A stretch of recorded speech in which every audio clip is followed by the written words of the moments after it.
So আমরা কিছুটা হতাশ, কিন্তু স্পেশালি পাকেতা প্রথম ম্যাচে আমরা দেখেছি প্রচুর মিসপাস, এবং গতকালকেও দেখেছি আননেসেসারি সে বল হোল্ড করছে লাইনে, টাচ লাইনে, এবং সে প্লেয়ারদের ইনভাইট করছে। এখন ফুটবল অনেক গতিময় খেলা, আপনি যদি 2 সেকেন্ড বল লাইক হোল্ড করেন তখন কিন্তু আপনাকে চারিদিক থেকে ব্লক করবে, এবং সে কিন্তু বল মিস করেছে।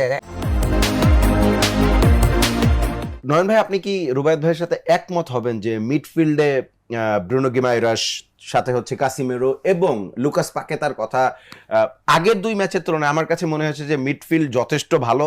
স্কটল্যান্ড স্পেস পায় নাই মিডফিল্ডে, তারা মিডফিল্ডটা নিয়ন্ত্রণ করেছে। স্কটল্যান্ডকে আমরা দেখেছি most of the time halfway লাইনের নিচের দিকেই তারা ডাবল লেয়ার করে ডিফেন্স করে গিয়েছে। যদিও মানে 2 সেন্টার ব্যাক এবং স্পেশালি আপনার প্যাটেনসন যিনি রাইট ব্যাক, ভিনিসিয়াস যে তার সেকেন্ড গোলটা করেছেন, ওইখানে তিনি ভিনিসিয়াসকে বডিলি ব্লক করে রেখেছিলেন। যখন ক্রস এসছে তখন তিনি বডি ক্লোজ হয়েছেন, কিন্তু তাকে রেখে গোত্তা দিয়ে বেরিয়ে গিয়ে তারপরে বলটাকে ফিনিশ করেছে। এরকম ডিফেন্ডিং, মানে যদিও আমি যদি বলি যে তিনি আবার একটা গোল লাইন থেকে একটা বাঁচিয়েছিলেন ও প্যাটেনসন, বাট নেথান প্যাটেনসনের বা ওভারঅল বাকি দুজনের কথা বলেই দিয়েছেন, ম্যাককেনে এবং হেনরিক, দুজনেই আসলে এত স্লপি কেন? রুবায়েত ভাইয়ের সাথে আসলে সেটে ঢোকার আগে আমরা একটু কথা বলছিলাম যে ব্রাজিলের যে মিডফিল্ডার স্পেশালি পাকেতা এবং কাসিমেরো, সো আমরা কিছুটা হতাশ, কিন্তু স্পেশালি পাকেতা প্রথম ম্যাচে আমরা দেখেছি প্রচুর মিসপাস, এবং গতকালকেও দেখেছি আননেসেসারি সে বল হোল্ড করছে লাইনে, টাচ লাইনে, এবং সে প্লেয়ারদের ইনভাইট করছে। এখন ফুটবল অনেক গতিময় খেলা, আপনি যদি 2 সেকেন্ড বল লাইক হোল্ড করেন তখন কিন্তু আপনাকে চারিদিক থেকে ব্লক করবে, এবং সে কিন্তু বল মিস করেছে, 1টা 2টা বা 3টা বল মিস করেছে। সো আমি বলবো আগের চেয়ে একটু বেটার, কিন্তু আমি অনেকটা হতাশ রুবায়েত ভাইয়ের মতো, মানে not up to the mark আর কি, not up to the mark. Casemiro চেষ্টা করেছে, কাসিমেরো স্লাইডিং করেছে বা বলে প্রেস করেছে, সেন্টার ব্যাক পজিশনে আমি কাসিমেরোকে দেখেছি উনি আসলে ব্রেক করেছে। যে রুবায়েত ভাই বলেছে কাসিমেরো আগের 2 ম্যাচের তুলনায় এই ম্যাচে ফার বেটার খেলেছে, ফার বেটার খেলেছে। আমিও এগ্রি। আর আপনি যেটা বলতেছিলেন যে ভিনিসিয়াস জুনিয়রের যে দ্বিতীয় গোলটা, এইটা ডিফেন্সের চেয়ে তার ইন্ডিভিজুয়াল ব্রিলিয়েন্সের কথা আমি বলবো।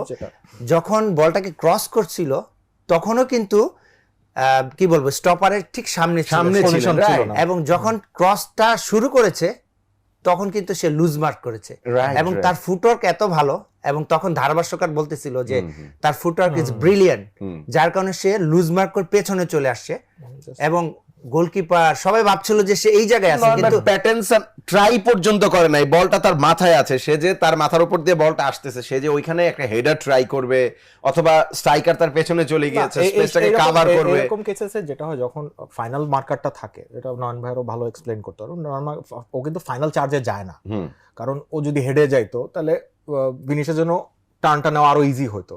ভিনিসিয়াস ওকে টার্ন করে গেছে, লুজ টার্ন যেটা বললো, ওর যদি আমি যেটা বলছিলাম যে যখন ডিফেন্ডাররা ভিনিসিয়াসের মতো একটা খেলোয়াড়কে মার্ক করবে, এটা কিন্তু it's not a single effort, it should be a team effort. 2 জন বা 3 জন ডিফেন্ডার ভিনিসিয়াসের চোখে থাকতে হবে যে হ্যাঁ, ওকে যদি আমি কাটাইও বা লুজ মার্কও করি, মার্কারটাকে ছাড়া যায়, পেছনে 2 জন আছে। ওইখানে স্কটল্যান্ড এটা হয়েছে কি, আমি এটাকে বলবো যখন ক্রস করছিল, সো নিয়ম হচ্ছে আপনি যখন ক্রসে স্ট্রাইক করবেন, ঠিক স্ট্রাইক করার আগে কিন্তু সে লুজ মার্ক করেছে, এবং আপনি যখন ক্রসে স্ট্রাইক করবেন তখন কিন্তু আপনার মনোযোগ বলে, কারণ সেই ক্রসটা ক্রস হতে পারে, লো ক্রস হতে পারে, একটু লফটেড হতে পারে, এমনকি ক্রস না করে সে সরাসরি বারে মারতে পারে। তো সেই মুহূর্তে কিন্তু মনোযোগ 100% বলে দিতে হয়, এবং সেই সময়টাই জাস্ট ন্যানো সেকেন্ডের ব্যবধানে সে কিন্তু টার্ন করে পেছন থেকে সে ইউ টার্নের মতো করে সে স্ট্রাইক করেছে, এবং গোলকিপার খুবই ট্রাই করেছে, ডিফেন্সে যে ছিল সেও ট্রাই করেছে, কেউ কিন্তু পায়নি। আমি বলবো যে তার একটা ইন্ডিভিজুয়াল স্কিল, এটা আসলে একদমই ইন্ডিভিজুয়াল স্কিল আনডাউটেডলি। এবং ভিনিসিয়াস জুনিয়র সোফার আমি জানি না কে কিভাবে রেট করছে, 4টা গোল হয়ে গেছে if I am not wrong,